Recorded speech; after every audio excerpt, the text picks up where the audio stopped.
The Foreign Affairs Committee are continuing their inquiry into the appointment of Peter Mandelson and the security implications of that. We have in front of us today Catherine Little. We're very grateful to see you. Thank you very much for coming. Would you mind giving us your full title and what your responsibilities are? Thank you for the opportunity to speak to the committee this morning. I have two core responsibilities that are relevant to the hearing today. The first is I'm the senior official responsible for overseeing the government's response to the humble address. And there are two things that I do as part of that. I oversee the operational response across the whole of government, and I also advise the Prime Minister on how to ensure that the government fully complies with the humble address. The second role I have is I am the Cabinet Office Permanent Secretary and the Chief Operating Officer for the Civil Service. And in that role, I'm also responsible for the oversight of services to government departments, of which there are a number which are run from the Cabinet Office. That includes UK security vetting. And I think it's important that I should say two things up front in relation to those two responsibilities. First, I have not been involved at all in either the events to appoint or the withdrawal of the former HMA for Washington. And my first involvement with this was, Peter Mandelson. And my first involvement was when I became responsible for the humble address in February, when I was asked to lead this process by the Prime Minister as the acting Cabinet Secretary. The second thing I should really make clear is that, as has been said in a number of pieces of evidence to you, the sanctity of the operational security vetting system is absolutely essential to the day-to-day running of national security for this country.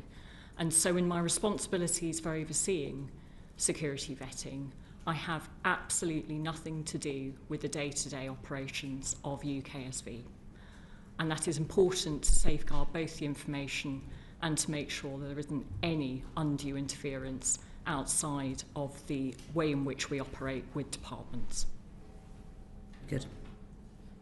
I'd like you to help us with the narrative, really, I think, to begin with. I think at the beginning of Sir Oliver Robbins's evidence, he told us that the Cabinet Office had been in touch with him, I believe he said, saying that, was the Cabinet Office really sure that vetting was required? Presumably because Peter Mandelson was a member of the House of Lords, he was a Privy Councillor, he was a former member of the Cabinet, and also presumably as well because these sorts of political appointments are as rare as hen's teeth. So from what you understand, was there a question like that was being asked? Do you know what the discussion was between the Cabinet Office and the Foreign Office? I don't have records of verbal conversations. In my role as gathering information in the audit trail and the fact-finding about the decisions that were undertaken, I do have access to a number of emails which have been disclosed recently to me. And what those emails set out is what I see as a very reasonable policy conversation between security officials, whereby the Foreign Office personnel security team get in touch with the UKSV and the Government Security Group in the Cabinet Office and ask the question, could they get some advice? Because the presumption had been that given Peter Mandelson had been a member of the House of Lords, that the long-standing convention that he didn't require developed vetting was assumed, and they wanted to get proper policy advice from experts on whether that was the case. And what I can see is an audit trail of discussion between security officials debating how the policy framework would apply in this instance. And I should say it is unusual, although not unprecedented, for a political appointee to take up post as an ambassador. What I can see is there is a senior official from the Government Security Group that goes back to the Foreign Office security team and advises two things. One, that this is a decision for the Foreign Office, and two, that they would advise developed vetting is sought. Thank you. And so we know that vetting took place. Could you just explain to us, when this developed vetting happens, it's not done by the Foreign Office, it's done by the UKSV, and they produce a document, is that right? That is correct. Was it one document or two documents or what? It'd be helpful to explain what happens. Yes, please do. For the benefit of the committee and the House. So the process, which is governed by a formal agreement between UKSV and the Foreign Office, is they are classified as something called a make recommendation department, which means that UKSV do all of the vetting that they would normally undertake for any other department, and they make a recommendation that is non-binding to the Foreign Office. Because the Foreign Office is an exception, along with some other government departments, I think, that Ollie Robbins was telling us. Is that right? That is correct. So other departments, presumably like the MOD, I would have thought, where there's just departments where there are going to be lots of these DVs. The MOD is not a make recommendation department, and if it's useful to the committee, it might be worth just explaining some of the history of UK security vetting. And this goes back to the post-war period where national security vetting was professionalised in the formation of the Ministry of Defence. The current vetting service was formed within the Ministry of Defence many decades ago. Okay. In 2017, the government undertook to start centralising and standardising vetting procedures across government. And at this point, the MOD is overseeing vetting services, and this is transferred into the Cabinet Office as a centralised service. And that's part of a number of reforms to centralise services to departments at the time. Okay. As part of that centralisation, there was clearly a need to make sure that the services provided to departments were fit for purpose. And because the Foreign Office is almost a DV by default department, it is very exceptional not to require DV, they were granted this make recommendation status.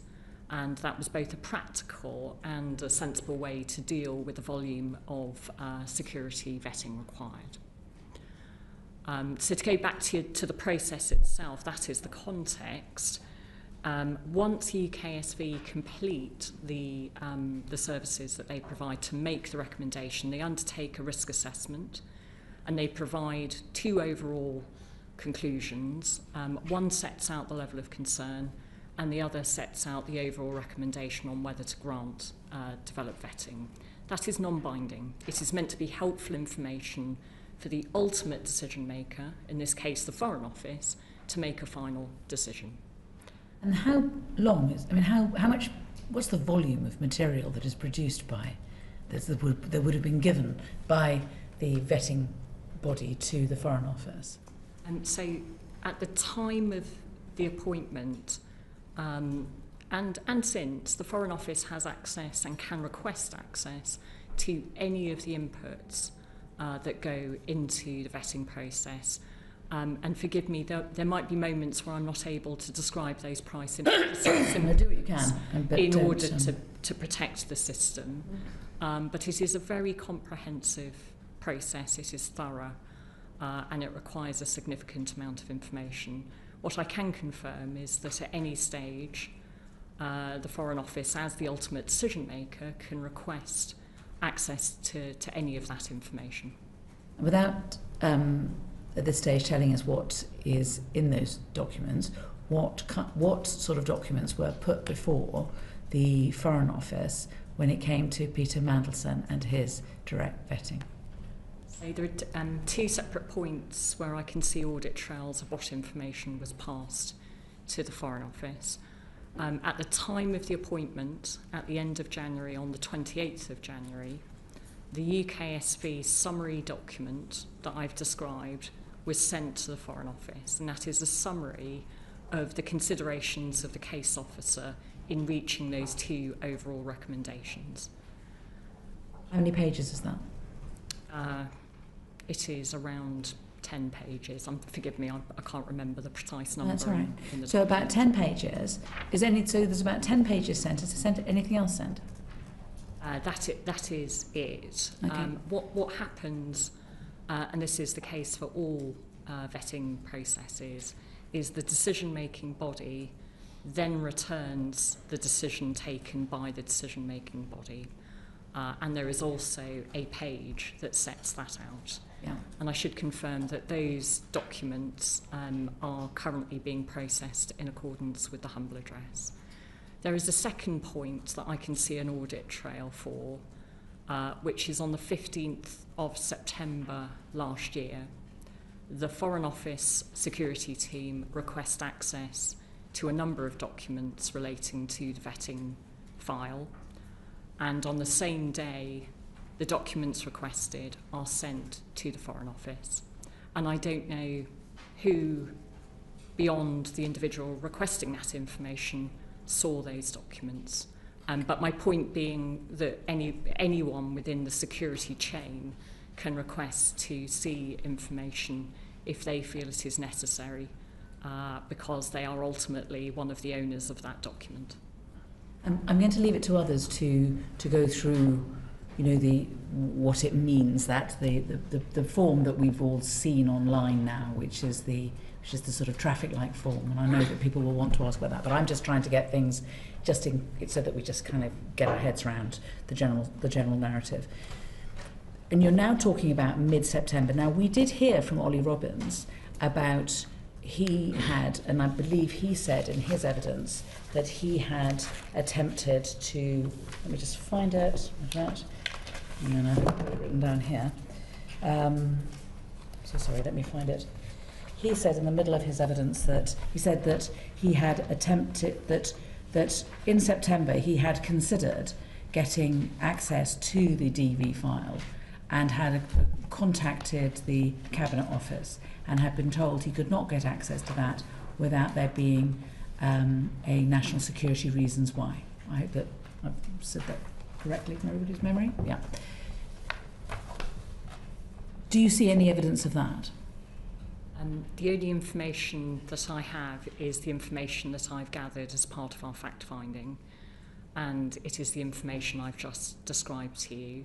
I have obviously looked at what Sir Ollie has said, and I can't at this stage see the audit trail for that request, and I don't know who Sir Ollie made that request to. Yeah. All I can see is that the personnel security team at the Foreign Office requested information relating to vetting on the 15th, and that was granted. Right. Okay. Since we're on audit trails, would you have expected, when looking at the paperwork, to have been able to see an audit trail on what discussions there may have been, or the reasons for a particular decision being made, over and above anything that could have been filled in on this form? So, at the time I informed the Prime Minister of this document and its overall conclusion, I couldn't see at that point any information. I'd not been able to obtain the information that might have shed light on the decision-making process. Since I informed the Prime Minister, the email that Sir Ollie referred to in his evidence to you has been provided to my team discharging the humble address. And that record sets out the decision to grant DV, and it also sets out some mitigations. It doesn't set out or detail the risks. Now, I can totally understand... I'm sorry to cut across you. Who's this email to? It's from the Director of Security, Ian Collard. And it is sent to his line manager, the Chief Operating Officer of the Foreign Office, and it's copied to the PPS to Sir Ollie. Okay. If I might finish, of the context that I think is important, is I said earlier it is a very serious consideration to document at any point the contents of a vetting file. I can entirely understand why there was reticence to document that on an open system outside of the UKSV portal. I don't think it is for me to provide a judgment on the adequacy of that email, and that is why Sir Adrian Fulford will independently now review this process. Have you seen other times when the UKSV have given a document to a department that then needs to make a decision about whether or not DV should be passed? And have you seen a pattern of the amount of documentation around it or records of decision making? And if you have, how does that compare to what Sir Ollie was doing on this occasion? So I've only ever worked in departments that have binding requirements to accept the UKSV recommendation. I've not worked in a make recommendation department, okay. And so I've only really seen the process that's undertaken by security officials within that context. Okay. Then, just see if I've got any. And then in February 26, I want to take you to that. So when the humble address was granted, we've touched on this a little bit, but again, I just want to, before I pass over to other members, just so that we're all clear about this. You take charge. You've got to get the documents together. The humble address is basically, effectively a very, you're having to give access to a very large number of documents around the appointment and security position of Peter Mandelson, but you've obviously got to protect the security, and there's a lot of responsibility in relation to that. But presumably your first port of call would be to go to Ollie Robbins and to talk to him about the vetting document. So if I may, it might be useful context to set out the humble address process and the information gathering that has been undertaken. And this is a highly unique situation where we have a humble address with a fairly broad scope, which is running alongside a criminal investigation. Yeah. I think that is unprecedented. And teams across government, hard-working, dedicated civil servants, are working around the clock to process large amounts of information. And this committee will know better than any committee that the national security and the international relations context and the judgments that are required are highly significant and painstaking. As part of my information gathering process, there have been 4 formal requests to all permanent secretaries, including Sir Ollie. And naturally, because the Cabinet Office and the Foreign Office are the 2 departments that are most significantly impacted, given the decision-making context and background, Sir Ollie and I have had multiple discussions about how best to comply and how to obtain information. So the one specific meeting that I had with Sir Ollie about vetting, and I should say there's lots of debate and discussion about how to treat vetting information for all of the reasons that I've said to you. I should clearly say there was no disagreement, but there was certainly a discussion taking place given the complexity of the framework and the guidance. In the middle of March, I have a meeting with Sir Ollie and a senior member of his team, and this is after the point that I've been told that this summary document exists. I specifically ask to see this document and any decision-making audit trail around those judgments at the time. It was made clear to me that that information would not be forthcoming. Who made that clear to you? Sir Ollie. Right. And why?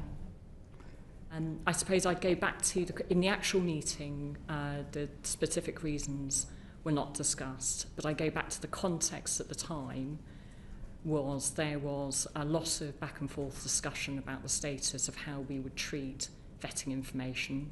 I'd advised the Prime Minister that I would give him detailed advice once I'd seen the relevant documentation. Physically, where is it? Is it in the Foreign Office or is it in the Cabinet Office or what? So the UKSV has a secure portal of the highest security standards, and that is the main way within which information is passed relating to vetting between both individual subjects and departments receiving the service. As I said, on the 15th of September last year, documents requested were emailed to the Foreign Office. Okay. So is there a note at this meeting? Yes. Who took that? There were 3 private secretaries in attendance at the meeting, and I personally took a record of it. As a result of his refusal to hand over these documents, what happened? I took the very unusual judgment that I should directly request the information from UK security vetting. And I did that because I go back to my responsibilities to discharge the humble address, which is a responsibility that is unique to me and I take very seriously. I felt that I needed to see some relevant documentation so that I could advise the Prime Minister as to whether we had fully complied and gathered the information that was available and within scope. And what was Sir Ollie's reasons for not handing it over? I think his evidence to you on Tuesday very much reflects the nature of the conversations that we were having at the time. He would prioritise, I believe, and I can't talk about his judgments and decisions. I can only talk about my judgments and decisions, but I think he has set out his view to this committee. Is it about the legal position, amongst other things? Would it be helpful if I set out the judgments that I took in reaching my decision? Okay, let's do it that way. Because I feel that I can only really represent my own judgments. So once I had read the document at the end of March and I'd seen the recommendation that it made, clearly that information was significant and pertinent to my role in discharging the humble address. I did a number of things at that time. I commissioned legal advice on the treatment of that document and its relevance to the scope of the humble address. And I think that's an important thing to stress because the wording of the humble address is both broad and specific at the same time. Yeah. And I felt it was important that I received expert advice on the handling of that sensitive personal information and how it applied. I asked security policy experts to give me advice on the legal framework, but also their policy framework for how I should handle that information. I spoke to... Has there been a challenge from Sir Ollie about the legal framework? I mean, did you feel... Not specifically at the time. I do not remember Sir Ollie specifically mentioning the Constitutional Reform Act 2010 No, I don't think recall he doesn't that. seem to be talking about that very much. Actually, it seems to have been friends aware, of his speaking to the media more than him, it sounds like. Yes, I mean, and I don't want to in any way misrepresent Sir Ollie's views. That is on the record to this committee. The third thing I did is I spoke to the senior official who was liaising with the criminal investigation because I wanted to ensure that the handling of this document wouldn't prejudice that criminal investigation. And I also took expert advice from my priority and ethics team as to any other considerations I should take into account. The earliest opportunity where I was able to receive that advice and ask questions of experts was on the 13th of April, and I told the Prime Minister on the 14th of April. And I personally reached the conclusion that having seen all of that expert advice, that this information was within the scope of the humble address, and my responsibility is to the Prime Minister in advising him as to whether I had fully complied and the government has fully complied in both the letter and the spirit of the humble address. And I felt that this was pertinent information to discharge my responsibilities. Did you go to the Cabinet Secretary? Yes. At what stage did you go to her? I told the Cabinet Secretary once I'd read the document, and I explained the actions that I was going to undertake. You didn't go to the Cabinet Secretary at the stage when you and Sir Ollie were having a disagreement about whether you should get access to the document? I don't recall specifically going into that level of detail. The Cabinet Secretary is obviously my line manager and is the principal advisor to the Prime Minister. She would have been aware that I was having regular discussions with all government departments about obtaining information. All right, thank you. I'm going to pass you on, but before I go to Sir John, I think that Edward's got a question which is a follow-up. Have you? I just wanted to clarify the timelines in terms of when you said you got the you read the report on Tuesday. You also said there was an audit trail that included an email from the Security Department to the, I think you said the Chief Operating Officer of the SCDO, which outlined the mitigations that the Security Department was recommending. When did you see that email? That was after I'd spoken to the Prime Minister on Tuesday the 14th. You will see from the readout that the government has published that the Prime Minister instructed further fact-finding immediately and urgently with the specific intent so that I could advise him on how to inform Parliament. And what is your professional judgment on whether or not the mitigations that the FCDO Security Department was recommending were adequate to manage the risks that you read in the UKSV report? As I said to the Chair, I think my responsibility and my role here is to gather the information and not to pass judgment, and that is exactly why Sir Adrian Fulford has been asked to undertake an independent review. So did the Prime Minister, before making the decision to sack Ollie Robbins, had the Prime Minister also seen the mitigations that would have been put in place? Was it his judgment on whether or not those mitigations were appropriate? I can't comment on a decision-making process that I'm not directly involved in. The Prime Minister had seen both, been briefed by you on the UKSV, Yes. and had seen the email of the mitigations that were being put in place? I don't want to get into exactly who has seen what information. I hope you respect that that is to protect national security. I can confirm that the Prime Minister has seen relevant information. Right. Thank you, Chair. I want to just look at three aspects. The first one, we now know that the then Cabinet Secretary sent a note saying that Peter Mandelson should complete his developed vetting procedure before an announcement was made. We also know that Philip Barton made essentially the same, expressed the same view, and Sir Ollie Robbins told us that it was strongly his view that that should have been the case as well. I mean, can you tell us whether that is the official Cabinet Office view, and what you have discovered about the fact that it was not followed through? So my view is that due process was followed, and if I might explain why I believe that, it is because the process, as I've outlined to the committee, is that UKSV make a recommendation and the Foreign Office make a decision as to whether to grant DV. That is the process, and that is the process that is agreed with the Foreign Office. But what I'm talking about is before UKSV had made any recommendation. It is the fact that the Cabinet Office have said the appointment shouldn't be announced and made until DV had been completed, and yet that was what happened against the strong advice of the Cabinet Office.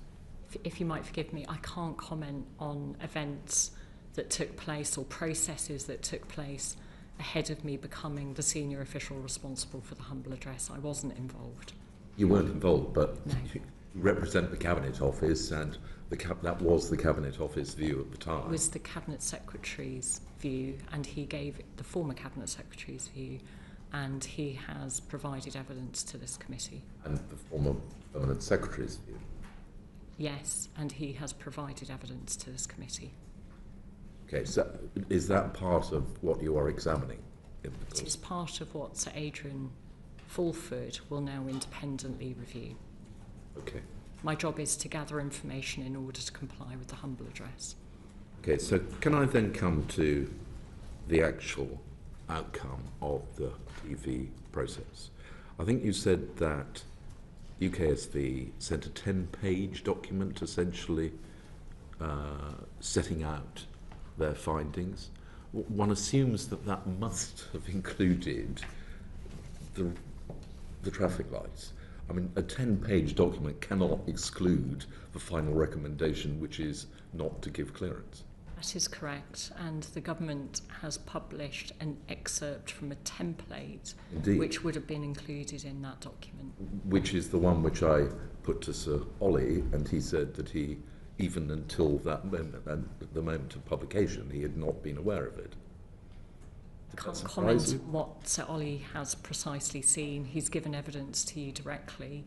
All I know is my audit trail is entirely between the security team in the Foreign Office and security officials within UKSV, and that is normal practice. I can't confirm what information was briefed to Sir Ollie as part of his decisions.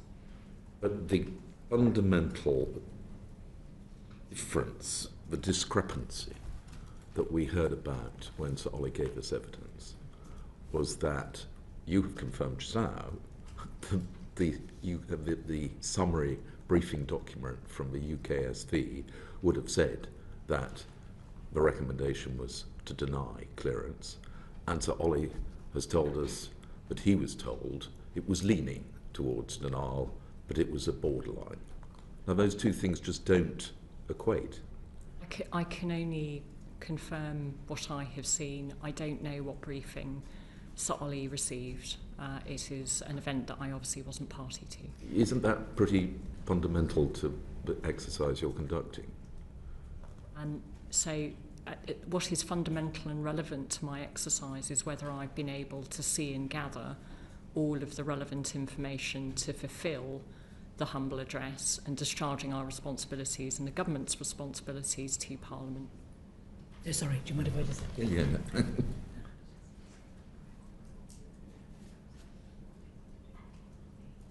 Yeah, okay. Yes, if you could just clarify for the purposes, the summary document and the template that has been published by the government now setting out the sort of process. The two red boxes just say what they were and that they were the ones ticked.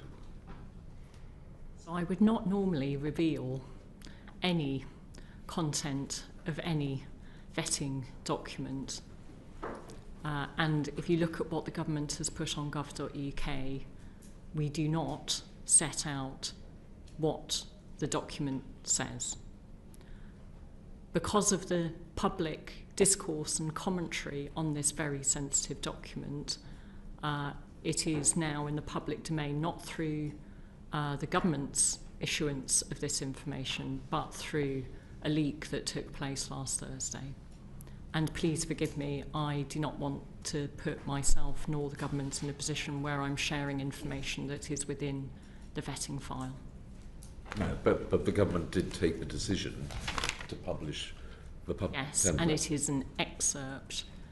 And forgive me again, I do not want to provide information that is of a personal nature that is within the vetting document. But if people were to read The Guardian, they would see two red boxes that have been ticked in Peter Mandelson's file, and the two red boxes would be that he was a person of high concern, and the overall decision or recommendation was that clearance be denied or withdrawn. For the sake of argument, let's just say that is what was in those papers, and perhaps if we can move on from that. Yes, I shouldn't comment on what the Guardian have said.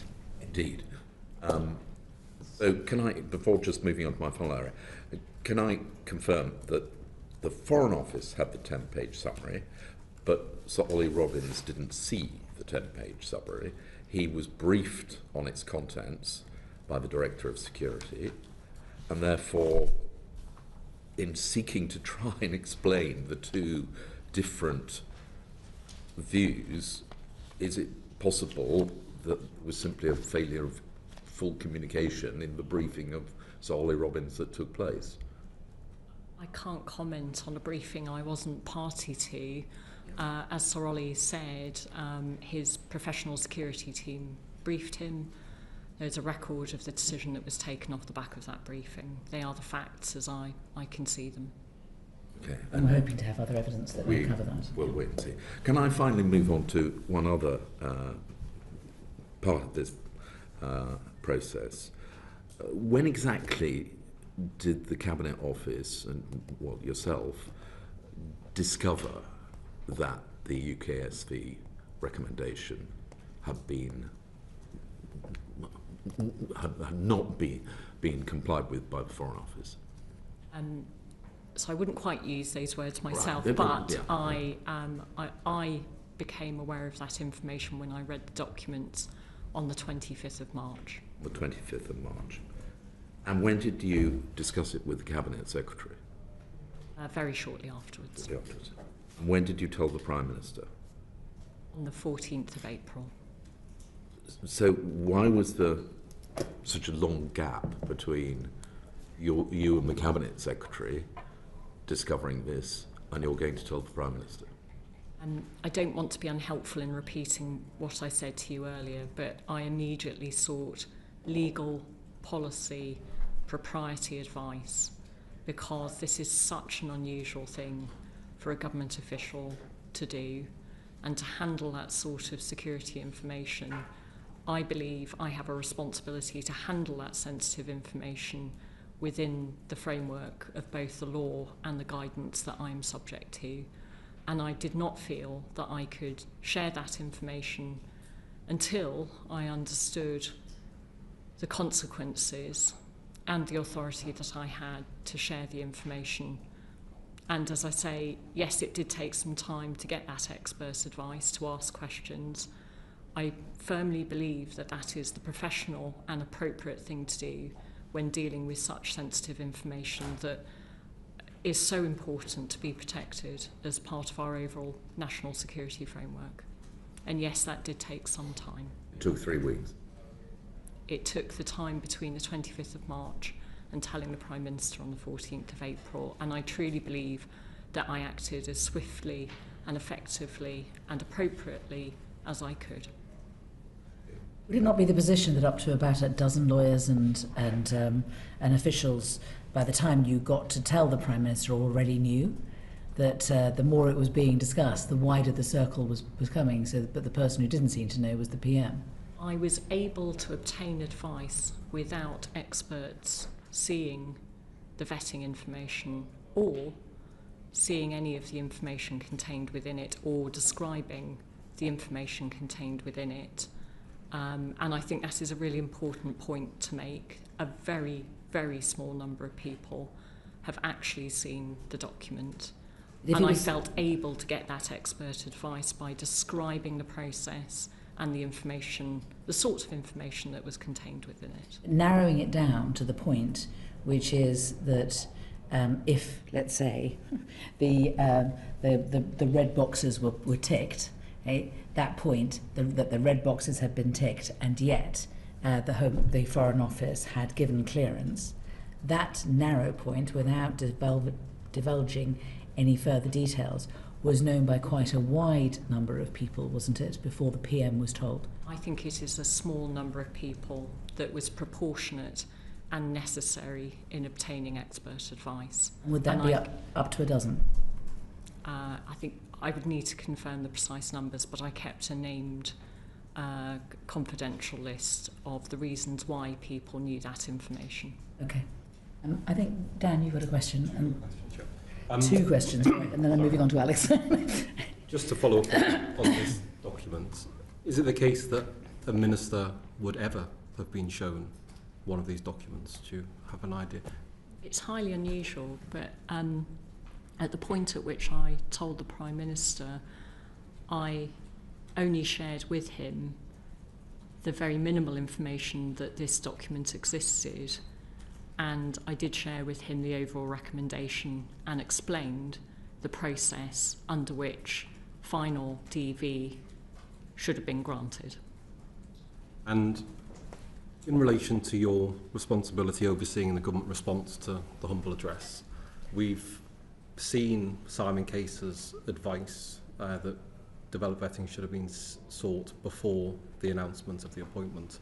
Have you seen any notes of meetings or notes in response to why that wasn't followed? Was a decision taken not to follow that advice? I have seen a lot of information, all of that information relating to the appointment that we had at the time of the publication of the first volume has been published. And obviously this is an iterative process. We are now in the final stages of information gathering, and I've just not seen further audit trails relevant to it.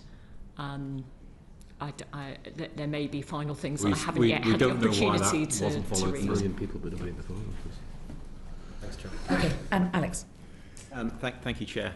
You've rightly talked about the importance of keeping this highly classified information in the vetting system away from the committee and away from the public generally. But there appears to be at least 2 occasions where this information was leaked to the press. 2 days after you informed the Prime Minister, there was a Guardian article on the 16th of April. But about 6 months before, there was an article in The Independent where it was suggested that Peter Mandelson had failed his vetting, although erroneously applied to MI6 rather than the UK vetting service. On September last year, which organisations might have had access to that information and might be able to share that with the press? And I'll be very clear, there are 4 distinct processes that would have been relevant to the appointment process. There is the due diligence undertaken by the Propriety and Ethics team in the Cabinet Office. There is the conflict of interest process, which is undertaken by the Foreign Office. There is the UKSV developed vetting process, which is, as I've described, entirely within a box between the UKSV and the Foreign Office. And then there is strat clearance. And I'm not able, in this public forum, to talk about the details of the last 2 processes. I hope you understand, for good reason. Okay. And then when the information was shared with the Prime Minister, the whole of Number 10 would have been able to know that information, or how many individuals roughly in that circle might have known about it? I told the Chief of Staff to the Prime Minister and the PPS to the Prime Minister of the information I needed to share with the Prime Minister directly. And I formally set out the basis upon which the information I have divulged should be handled in a formal note to the PPS, to the Prime Minister, to make clear that this could not be shared beyond a named list. Thank you. And what is the penalty under the Official Secrets Act for sharing such information? I'm afraid I am not a lawyer. I'm not. I don't know. I probably would need to come back to you, and I suspect that would need expert legal advice. Okay. And finally, Sir Ollie Robbins said to the committee this week that he felt there should be prosecutions for the leaking of this information. Do you share that view? I won't comment on other people's judgment.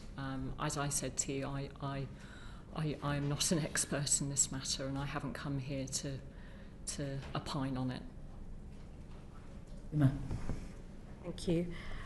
Just returning to the UKSV security vetting system and respecting your comments on the sanctity of the system. Just to be clear, have you ever seen any UKSV form of this type of form or of any nature prior to this process? No. And would it be right to say that broadly most senior civil servants never ever see a form of this nature? Yes. Is it also right to say that information about UKSV is only verbally communicated department to department? No, it is on a secure system, so it is normal for an overall summary of their recommendations and the risks identified to be shared on a highly secure portal and it is written down, and that is shared in a written form on the portal with the body that the UKSV is providing a service to. So in this case, for this particular appointment, this body is the FCDO. Yes.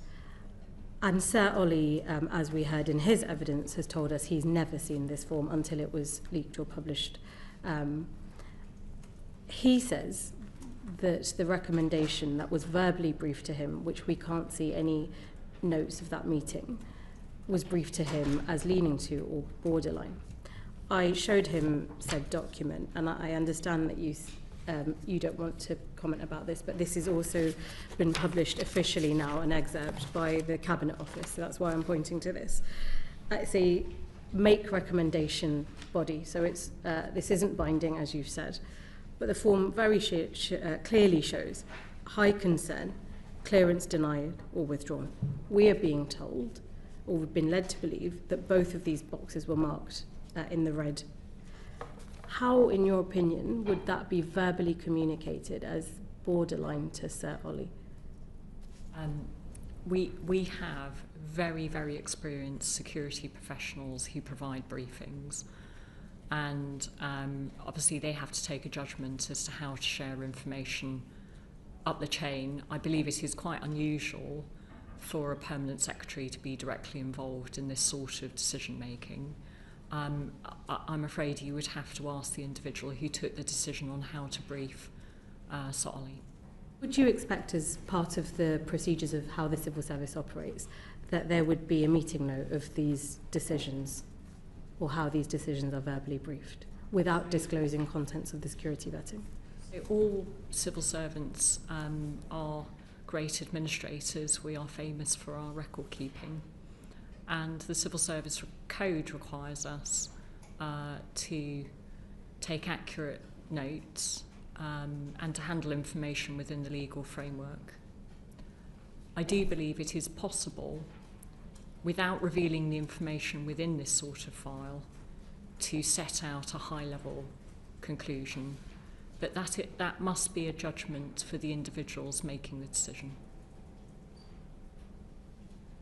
I'd like to go on to the judgment point, because a lot seems to rest on judgment when there seem to be clear processes, but where this isn't quite matching the version of events we're hearing from multiple people is where the judgment part comes in. Mind if you move, before you move on, if I can just ask this, because there's a certain amount of debate in the media this morning about whether or not Ollie Robbins provided Number 10 with an account of the decision-making process last week and before he was sacked.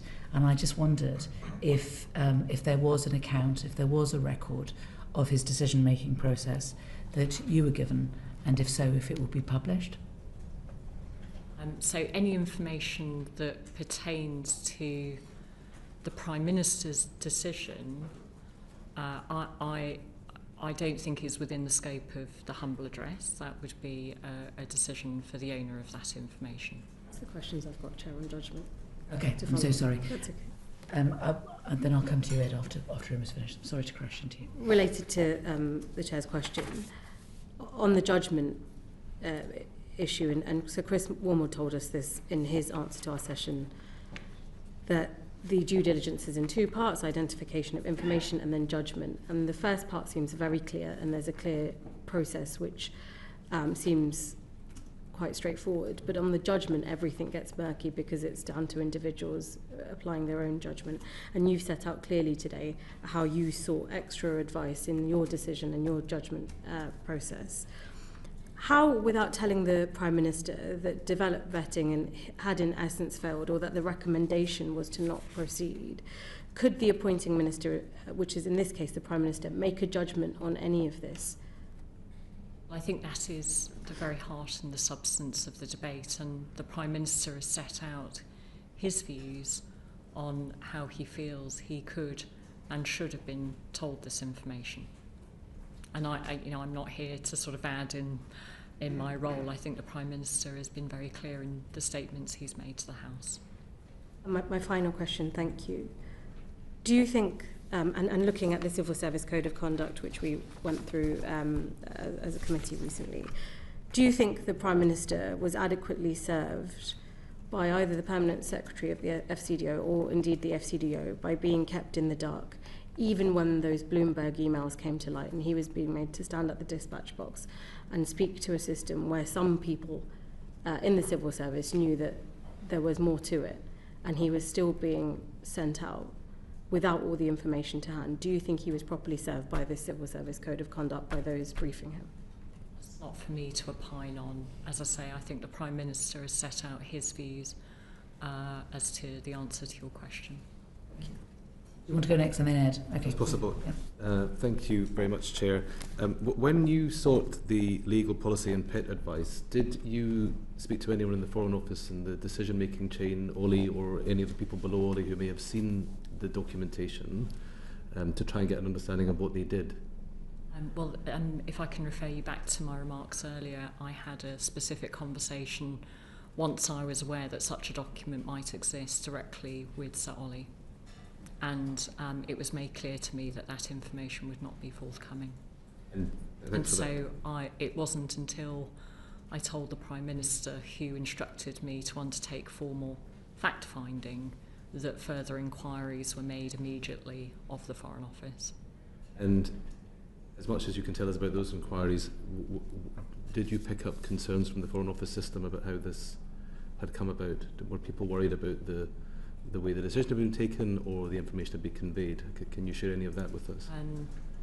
So at this point, the audit trails are documented, and I think the summary of that is, of course, yes. And I think Sir Ollie, in terms of your question about concerns, I think Sir Ollie has made clear in his evidence to you that he was concerned and he remains concerned about that information being treated now in the way it is. This is so unusual to be talking about this in the public domain like this. But in particular, I was just wondering about this discrepancy between the what he says he was briefed at and what the form said. Did you pick up within your Foreign Office conversations any other evidence about concerns in the system about that? No. Thank you. Yeah. Thank you. I'll go to Ed and then I'll go to Afra. That's all right. Thank you, Chair. I just wanted to clarify, you obviously had a conversation with Sir Oliver about accessing the information, but prior to that, had there been a conversation with Sir Ollie about the advice that he received, and did his answers to your questions around that match the evidence that he gave to the committee yesterday? So no, because I didn't know anything about the decision making or the process that had been undertaken within the Foreign Office. Because there weren't any records. Because there weren't any records, and when I was asked to understand it and for information in line with my role on the humble address, I was told that information would not be forthcoming. Subsequent to you gaining access to the UKSV, was there a conversation with Sir Ollie about the advice that he received and the decision that he made? No, because I didn't know that he'd received advice at that stage. Subsequent to you receiving access to the UKSV report, did you have a conversation with Ian Collard, who was the head of security at the time, to establish what advice had been given to, or what information had been shared with Sir Oliver? I didn't personally, because I asked my Director General leading on the fact-finding that was commissioned by the Prime Minister to have that conversation. Did the information that was provided by Ian Collard differ from the evidence that Sir Oliver gave to the committee yesterday? That is not for me to share. I would advise that you should talk to the Director of Security directly. I understand he's coming to give you evidence. We're hoping so, yeah. Yeah, the fact-finding that the Prime Minister commissioned has not yet formally concluded, although I should make clear that the vast majority of the investigation, all of the information has been confirmed by the Foreign Office as being divulged to us, and I have read all of that information. And when you briefed the Prime Minister on the limited amount of information you were able to share with the UKSV, the risk mitigations, or I don't know if you briefed or you provided, please clarify, the mitigations that were outlined in the email, did you also at that point provide the Prime Minister in any form with information as to whether or not the advice of the Foreign Office Head of Security differed from the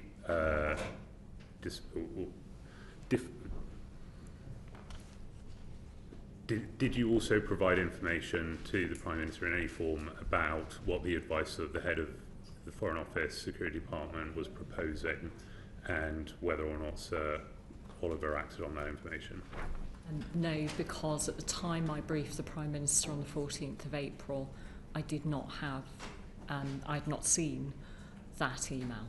In terms of the Prime Minister's decision to fire Sir Oliver, he was not in receipt at that point of all of the information, only the limited information that you provided relating to the UKSV. That is correct, and that is why the Prime Minister immediately tasked further fact-finding directly with the Foreign Office to ascertain as much information that could be within scope of the humble address and the judgments that were taken. He'd already fired Sir Oliver without all of the additional information pertaining to the mitigations and the advice of Foreign Office security officials. Sorry, would you mind repeating that I'm question? just trying to work out the timeline in terms yes, of what information the Prime Minister had when he made the decision to fire Sir Oliver, and what information was provided to the Prime Minister subsequent to that. I'm especially thinking about the email with the mitigations in it, or the advice of the security officials within the FCDO, or Sir Oliver's memory of the advice that he was provided. So I can confirm that the Prime Minister would have had relevant information, and whilst I must make very clear I'm not involved in the Prime Minister's decision here, I do know that there were conversations directly between the Prime Minister and Sir Ollie. Thank you. I wanted just to go back through some of the questions about the process, and then also asked generally about kind of security vetting more broadly. Sir John mentioned this before, but Simon Case had made it clear that security vetting should have occurred before Mandelson's appointment was announced. And it was only in September 2025, following the concerns about Mandelson's appointment, that the PM then asked Chris Wormald to look into the process for vetting. Why do you think that he needed to ask another opinion when he already had the view of the former Cabinet Secretary on that issue? I cannot comment on a process that I wasn't involved in. My absolute role here is to make sure that I gather information in relation to the humble address, and I've not been privy to any of the events or processes prior to me taking on this role. So as part of the humble address information, will there be any information that UKSV might have provided to Chris Wormald as part of his review into the vetting process?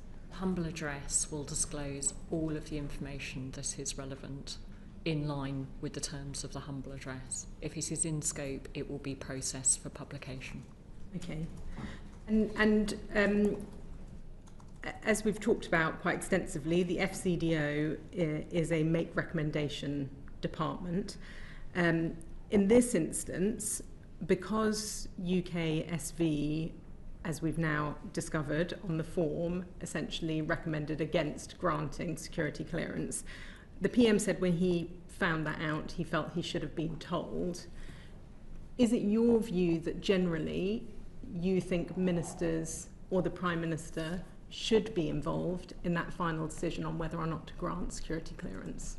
I think it's a judgment for the individual decision-making authority. In this instance, that is the Foreign Office. Okay, thank you.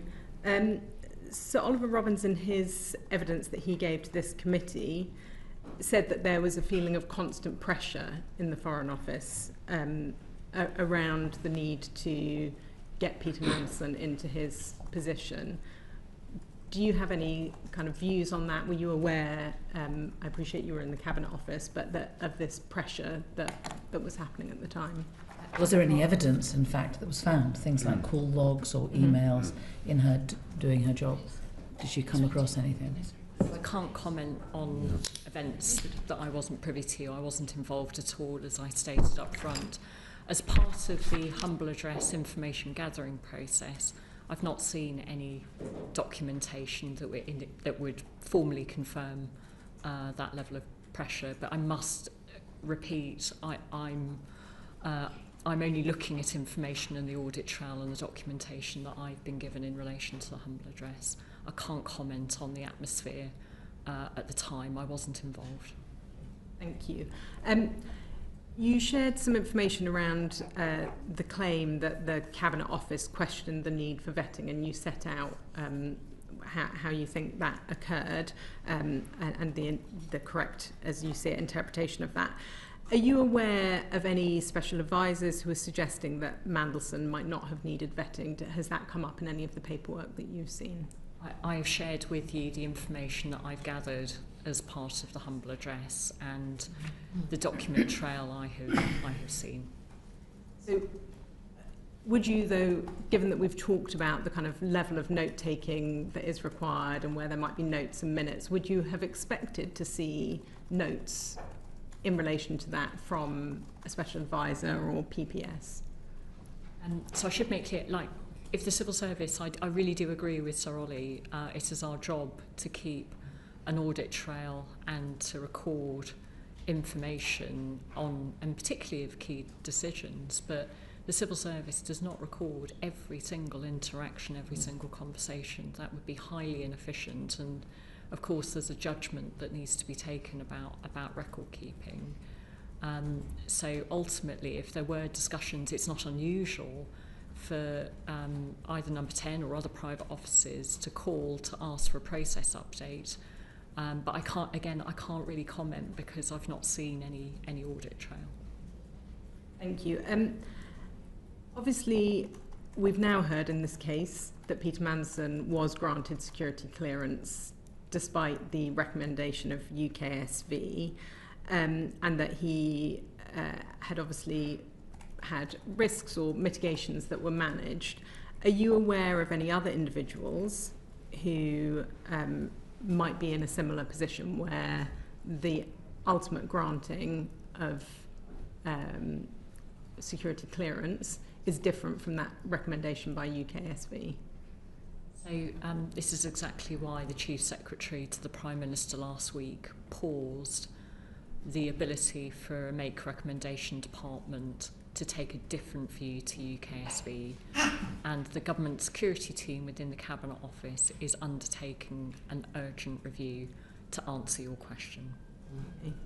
So, Sir Oliver Robbins, in his evidence to the committee, told us that Peter Mandelson was given access to classified documents before he was given granted his security vetting. Would you say that's unusual? So my understanding, and this is based on discussions I've had with Foreign Office officials, and I should confirm that both Foreign Office officials and I gave evidence to your sister committee, the ISC, earlier this week on this matter. And this is entirely for the judgment of a department. Peter Mandelson would have been granted an interim clearance, and ultimately I believe that an exception was made for him to see certain information, and that is within the framework that the Foreign Office has. But again, I'm not the expert.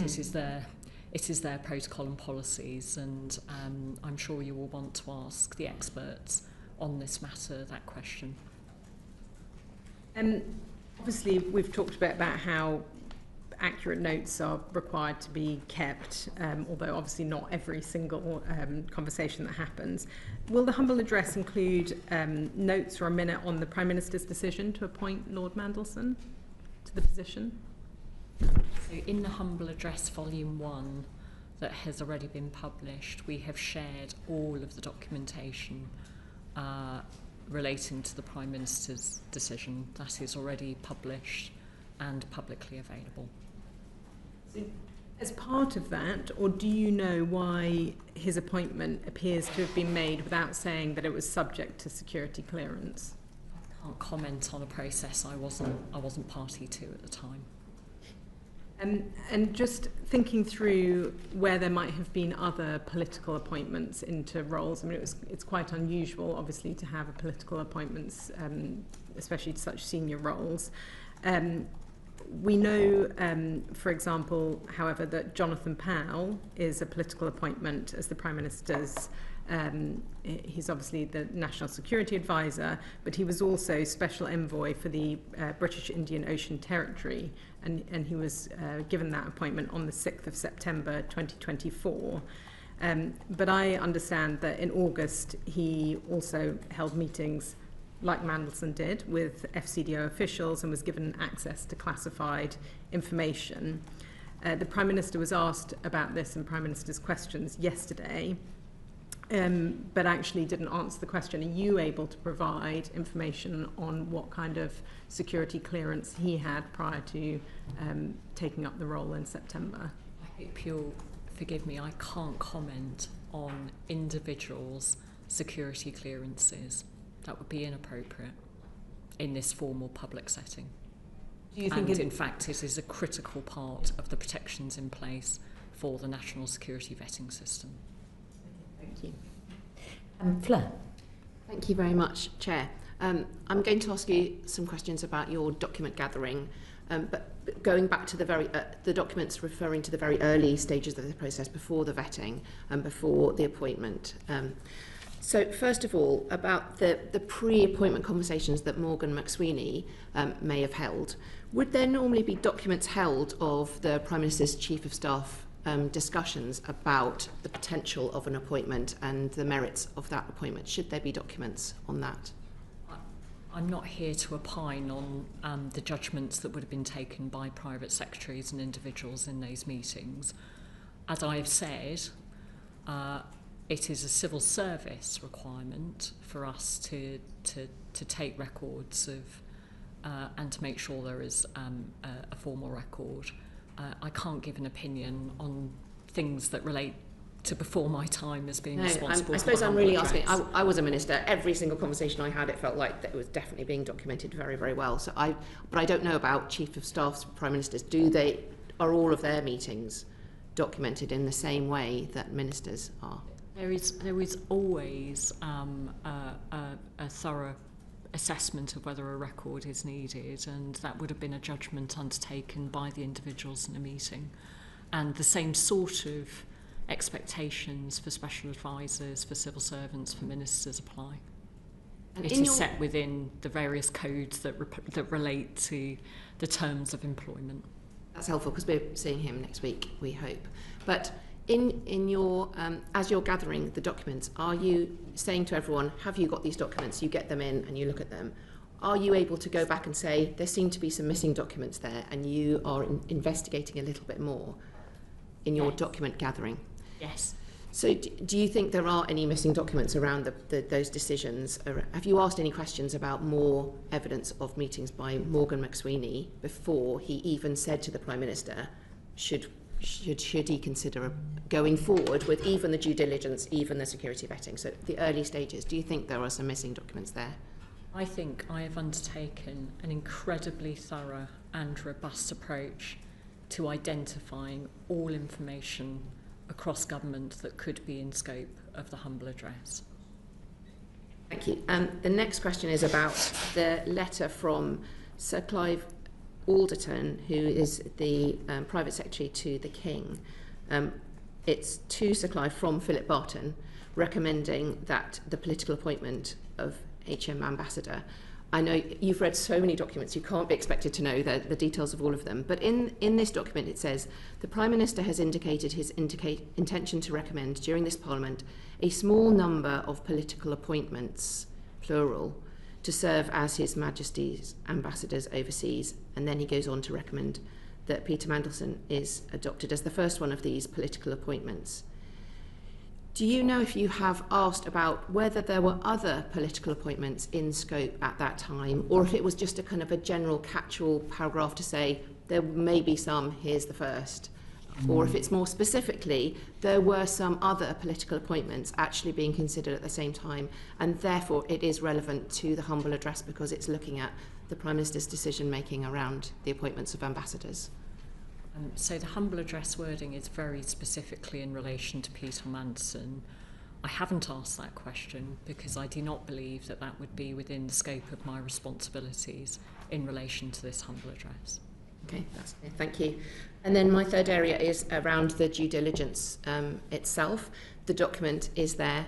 Did you, before publishing that, did you have to seek the same kind of legal advice and policy expert advice and propriety and ethics team advice about that you did have to about the security vetting? Was there any discussion about whether you would release that due diligence report? Because as you know very well, it contains information about the concerns about reputational risk on previous departures of Mandelson from office, of Epstein, of China relations. It's got all of those things. Did you receive advice before that, or was it very clear that you could publish it? I've sought independent legal advice on a number of documents which were published, and I continue to retain counsel advice to help me in questions I might have, and you'll appreciate there is a very, very large number of documents. Anything that might be contentious, contain personal information, might prejudice the criminal investigation, I would obviously seek expert advice. Thank you. My last question on the due diligence is that in the due diligence there's obviously issues that were then taken up in the security vetting, but there's also issues about reputational risk. Would they have been part of the security vetting, or would there have been another process to look further into the reputational risk, which is more a political decision than a security decision, or do the two processes go together to the UK SV? Well, I think this is part of what we should ask Sir Adrian Fulford to look at, because as I described, there are 4 distinct processes. Ideally, you want those processes and the information to come together. And in this instance, they are conducted at different times, and there are good reasons for why that is the case, and it is perfectly normal for these processes to be undertaken by the individual authorities responsible for overseeing them and the people who have to make decisions about them. But I think it is fair to say that there are some overlaps in the risks and the information, but they are used to assess for different things. Mm-hmm. So in this case, then, in your role as Chief Operating Officer now going forward and looking at how we operate on this in the future, and that ministers and the Prime Minister are given all the advice they need, this may be an area which is looked at about unusual appointments like this. This is where it really comes to the crux, that there should be more of a reputational risk assessment as well as a security risk assessment. Well, in many ways, the reputational risk is covered within the due diligence, and I hope the record that's in the public domain indicates some of that assessment. But in my role, both as Chief Operating Officer for the Civil Service and in overseeing the humble address, we are learning a lot of lessons, and I am determined, as is the Prime Minister, to make sure that lessons are learned. I've got John, and then Edward, and then Alan. Just a quick follow-up to the questions Fleur has been asking. You've said that all the documentation around the appointment itself has now been included in the first batch of published documents, and that you've been very rigorous to make sure it covers. Why is there no formal record of the actual meeting at which the Prime Minister decided to go ahead and make the appointment? So 2 things. I want to be really clear about what I have said, in case there's any misunderstanding. I have undertaken an information gathering process which I'm confident has now received all of the information that is within the scope of the humble address. I've done everything I can to identify information. There is never going to be a moment where I can say that every single possible document has been identified. I hope you will appreciate that. I'm confident I've undertaken a process that allows me to be confident I've run the right sort of thorough process. I hope that distinction is clear. And there is some information, given this conversation about vetting, I believe that is relevant to the appointment of Peter Mandelson, that information is still being processed, so it hasn't all been published. It is being processed as part of the information gathering for the humble address. And sorry, I've forgotten the second part. It's about the actual minute of the meeting at which the Prime Minister said, right, here's the due diligence, and he's advised about all the various other aspects, and he said, yes, I want it to be Peter Mandelson set that in motion. As I've said to you, it is normal to keep a record of those sorts of decisions. But there isn't one of this. I have shared with you the information that we have. Are you asking why there isn't a further document setting out a record of that meeting? There are a number of examples where we have had to undertake further investigation based on the information that we have. And wherever you would expect to see more information, we have undertaken follow-up inquiries. And wouldn't you expect to see further information around this? I would.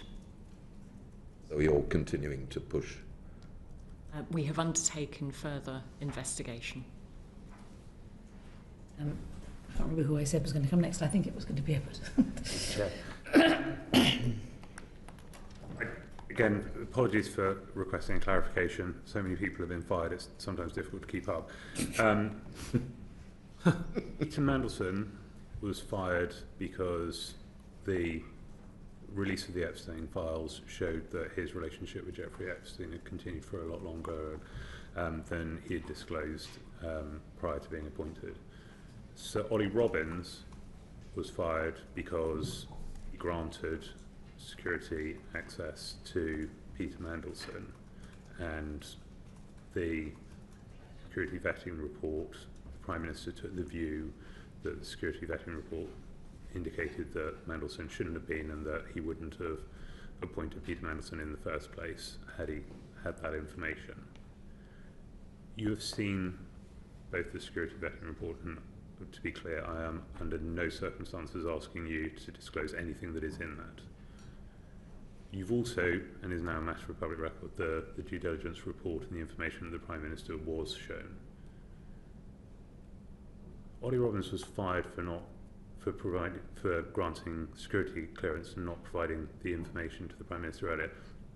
But can you tell us, is there anything materially different in terms of the risk, not the types of risk, not the individual risk, but the risk that the security vetting report shows that is different from the due diligence report that the Prime Minister was shown? Was the Prime Minister aware of all of the risks associated with Peter Mandelson prior to making the appointment?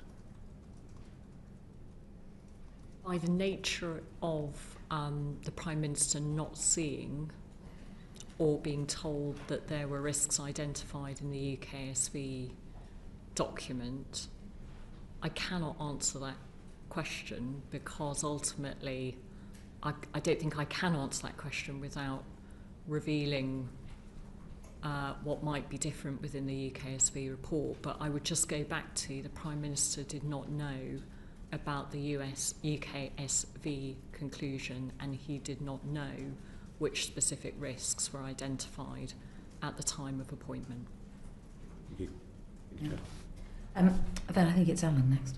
Nobody want to come in, Chair? Do you want to come in next? Is that okay? Yeah, of course. Thank you, Chair. Without disclosing what may or may not have been in the report, the leaked document to Bloomberg at the time contained within it information that Peter Mandelson had passed on market-sensitive information about high-level discussions happening at Cabinet at a time of grave crisis in Britain. Would information of that nature come up during UKSV? I'm not asking if it did. Would information like that, if Bloomberg had got hold of it, surely our security services could, in theory, find information of that nature? It could do. Thank you. Thank you, Chair. Thank you for your time today. You said earlier on in this session that on September 15th, 2025, 4 days after Peter Mandelson was sacked, the Foreign Office officials asked for and received the UKSV documents relating to him. Did they say why they wanted to see these documents in the wake of his sacking, and what documents did they ask for? I can't go into the detail of the precise documents they asked for. In the audit trail that I've seen, and there may very well have been further verbal conversations at the time, I don't recall there being a reason given. Would they have needed to give a reason to see the file? Not necessarily. It's my understanding of the process. Thank you. Can I just pick up on something? Because I've just checked the transcript. Because I asked Ollie Robbins this question, and I think it's really been asked of you as well. And I do think it's an important aspect of this, which is so much was known about Peter Mandelson. And due diligence is essentially, as far as I can see, without meaning to be disrespectful, but it's essentially giving some fast streamers the job of looking at what's in the public realm, and they put together a bundle of it. It's not a security briefing in the same way. But I always wondered, given there was so much known about Peter Mandelson, was there anything, without telling us what it was there anything that was in the security vetting that was not in the due diligence report? Could I talk hypothetically? No, because I asked Ollie Robbins this, and he said he wouldn't tell me, and so I just want to know if you're going to tell me. I don't think I can without revealing what was in. Can't you say yes or no? Can't you say there was something in the direct vetting that was different or more worrying or of more impact than the due diligence? Forgive me, I'm going to pause before I please, answer this question, because it's important I get this right. I do not want to make this any harder than it already is for our national security system. Yeah, I understand that.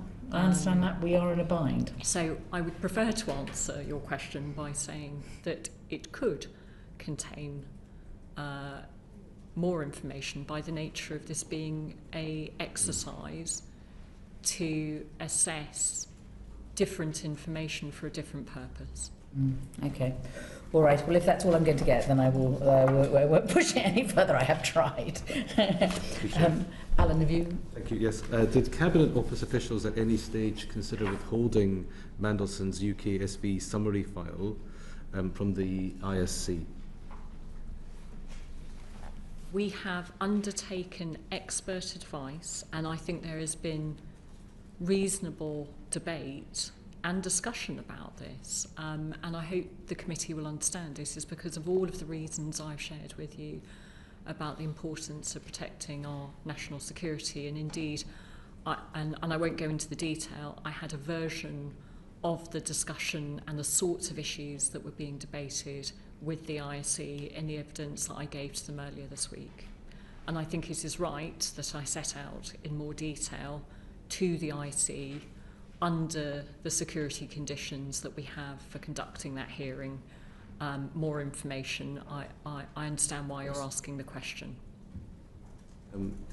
So Ollie's told this committee this week that he was briefed, the officials in the Cabinet Office were very worried about releasing Peter Mandelson's UK SV file to Parliament. That would be correct?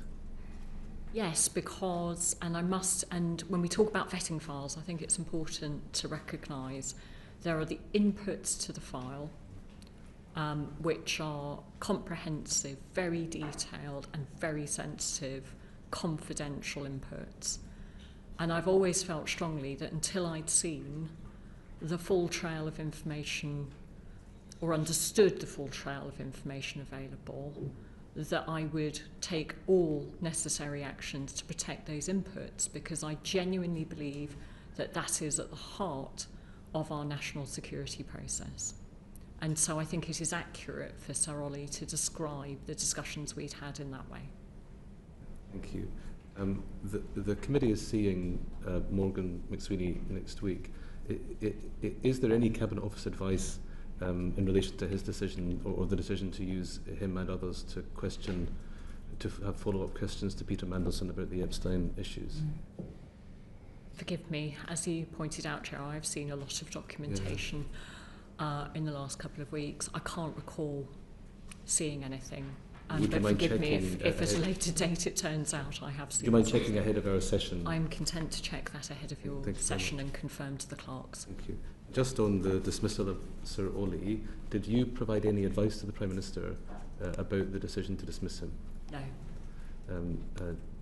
Can you tell us who did, or what sort of advice he received in advance of that? Do you know? I can't comment on a decision or a judgment process that I was not involved in.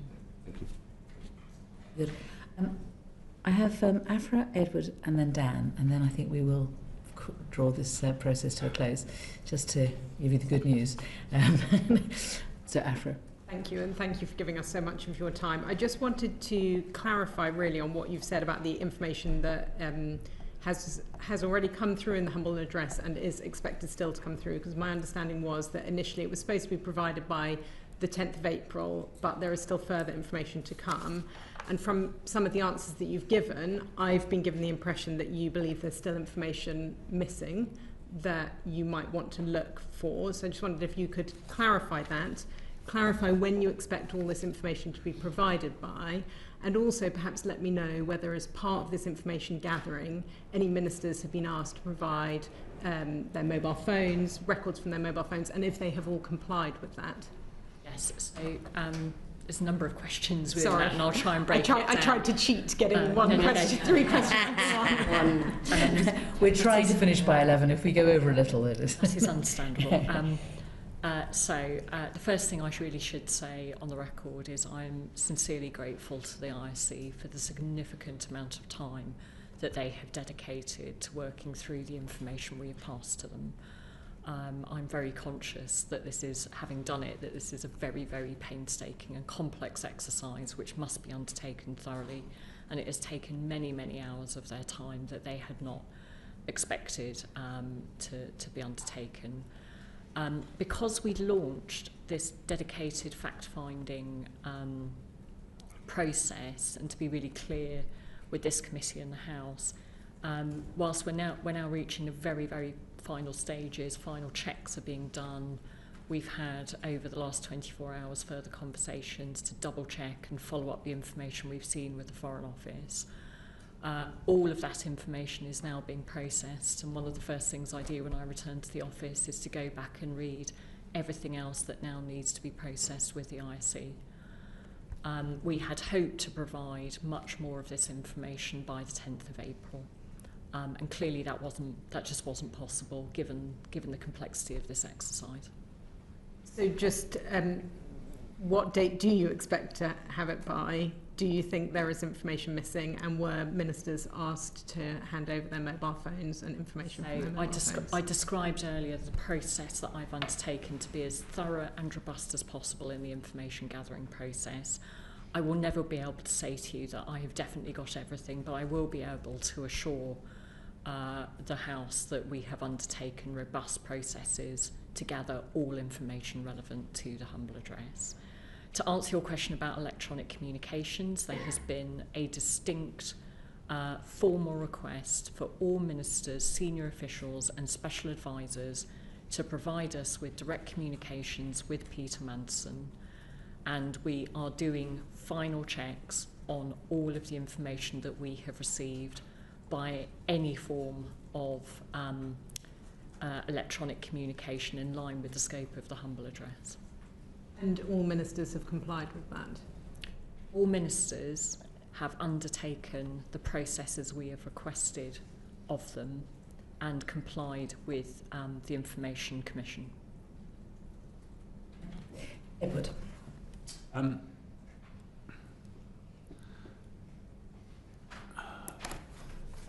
Sorry, I probably should have formed this better in my head before I put my hand up. Shall I, for the sake of time, shall I go to Dan first and then come to you? Yeah, all right. You see, you want the ball. If I just return to the timeline around December and January, I think it's right, and anyone can correct me if it's wrong, but the decision to appoint Mandelson was the 18th of December. The announcement was made on the 20th. Vetting began on the 23rd. Ollie Robbins became the permanent Undersecretary on the 20th of January. I'm just wondering, in terms of what you've decided is in scope for the humble address, will we be seeing any papers relating to the early departure of Sir Philip Barton?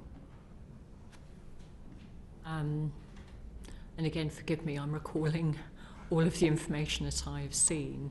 If it is deemed within scope of the humble address, because of either the spirit or the letter of the humble address, then we will process the information that we have received.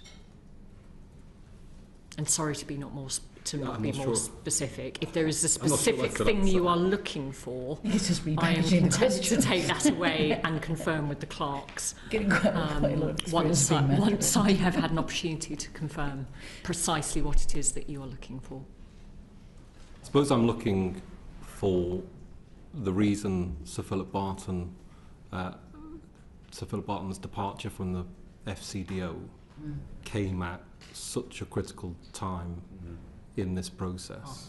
I'm afraid I just can't comment on that. That is not a decision that, or an event that I was involved in. I don't want you to comment on it. I want to know if we're going to see notes and minutes of discussions and decisions that were made for the reason that he left the FCDO before he was meant to. If there is information that is relevant to the scope of the humble address, it will be processed. Okay.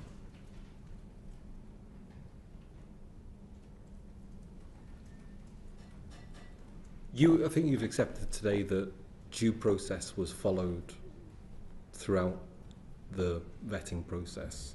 And I just want to clarify that that means the decision maker for passing vetting was Ollie Robbins. I would refer back to the evidence that Sir Ollie has given you, and I think this is an important point to draw out. Sir Ollie would have been responsible at the time and accountable for the decision-making process. It is not entirely clear to me where the formal final decision was made. I have a document back from the UKSB that records on the portal the decision that has been made, and I have an email from the Director of Security to the individuals I described earlier. But there's no document, and would one expect a document that reflected the thought process, the discussion, we've been told this, but if we mitigate this, so-and-so said it would, I understand, please tell me if I'm wrong, that these civil service notes are, quite often will be, so-and-so said this, and so said that. And I appreciate there were only two people there, but there was an important discussion going on.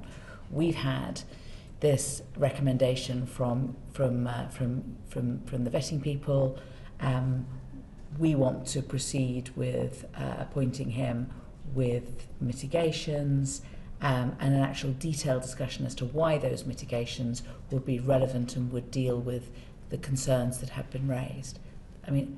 Wouldn't that be reasonable to expect? Some kind of, proper note of the back and forth, the give and take, if we do this, that'll work, although we've got to be really worried about that. Do you see what I mean? In my personal view, I think what you have described would be a reasonable expectation, but I must repeat what I said earlier. Would that be... I must repeat what I said earlier, that I can entirely understand why security officials involved in this were trying to avoid documenting information within the vetting file. But I have to agree with you, what you described, I think in my personal view, would have been a reasonable document to record. Yes. My question was going to be, would that be recorded within the FCDO or would that be recorded within UKSV? The FCDO are the decision maker. I think I might have it in my head now. Okay. Number 10 is the appointee. Which is that putting aside, and I wouldn't ask you to opine on it anyway, putting aside whether or not Sir Ollie Robbins was the decision maker, although ultimately accountable for the decision to grant security access to Peter Mandelson, or whether or not that was the right decision. Put that aside for a moment. your understanding of the process, the powers that the FCDO has, its position as a DV by default, but also only taking advice from UKSV and having the power to make the ultimate decision, and everything that happens subsequently in terms of the decision to withhold information from the Prime Minister or otherwise. Did Sir Oliver do anything wrong, or did he operate entirely within his rights and powers and responsibilities as the Permanent Secretary of the FCDO? I'm not here to opine on that, and I don't think it's appropriate to give a judgment. You can't tell us if he stepped outside of. I'm very either sorry, process. I'm not going to be drawn into giving an opinion on the actions of one of my former colleagues. I do not think that is within the scope of my responsibilities in discharging the will of Parliament and the humble address. You tell us if he's a good civil servant? I would repeat what I just said to you. And moving on to Alan. One question, is there FCDO guidance on how it takes vetting decisions? And if so, have you seen that? I assume so. I've not seen it, personally. Would it be possible for us to see that and to come to our own conclusions about whether the actions of Sir Ollie were in line with that guidance if it were to exist? I can ask my government security team to take that request away and report back to the clerks based on our responsibilities in the Cabinet Office. I'd be very grateful if you did that. Thank you. Sir Ollie did say to us last week, there is internal guidance on this, which says where we do find a risk, we always try to manage it through our aftercare programme or risk mitigation. I'm going to give Uma the final question. Thank you, Chair.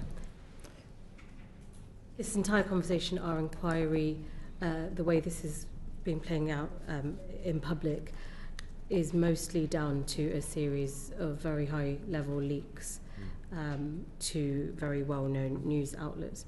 We've all talked about the security of the vetting process, the sanctity of the vetting process.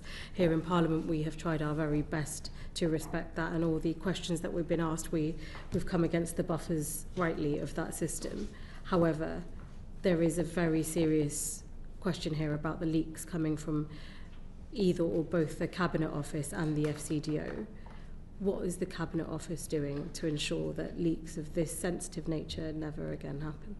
I absolutely share your concerns, and I cannot emphasise enough how concerned I am. As the CSPM, the Chief Secretary to the Prime Minister, has set out, there is a leak investigation underway. And I can't comment further. Well, we're a little later than we promised that we would be, but I hope I do want to express our thanks for you coming in. It's not easy appearing in front of select committees, and we appreciate you agreeing to do so. And I would, I know that you've said that you may be able to provide us with a couple of documents. We're moving at quite a fast pace, and it would be really helpful if we were able to have them tomorrow, if it was possible tomorrow, because we've got other witnesses coming in on Tuesday, and that would be very helpful to us. I've got something else that I ought to just put on the record. On Tuesday, it was put in terms that Sam Coates had reported a conversation, the contents of a phone call. It seems that he hadn't actually reported that, but we do have the two parties to that conversation, we hope, going to be giving evidence before us, and therefore we should be able to get a little bit more clarity rather than it being third-hand hearsay. I think this draws the proceedings to an end. Thank you very much, everybody.